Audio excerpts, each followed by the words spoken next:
Este año la firma Tous celebra su centenario como joyeros, que además coincide con su 20º cumpleaños en el mundo de la perfumería. Su nuevo lanzamiento, Love Me, materializa en un perfume joya al icono más querido, el oso. Yo me declaro Tous Lover. ¿Por qué?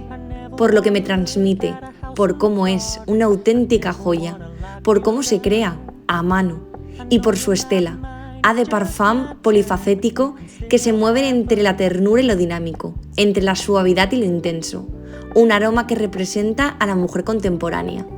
Durante 20 años dedicados al mundo de la perfumería, Tous ha lanzado verdaderas joyas que se adaptan a todos los estilos de mujeres.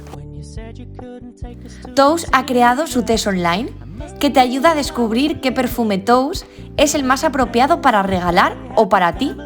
Además, las personas que se registran pueden participar en el sorteo de fragancias Love Me.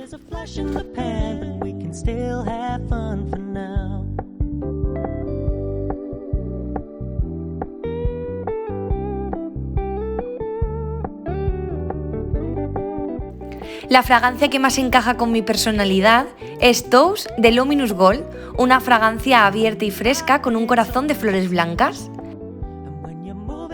Averigua cuál es tu fragancia Tous en la estación de tous.com, solo hasta el 7 de enero.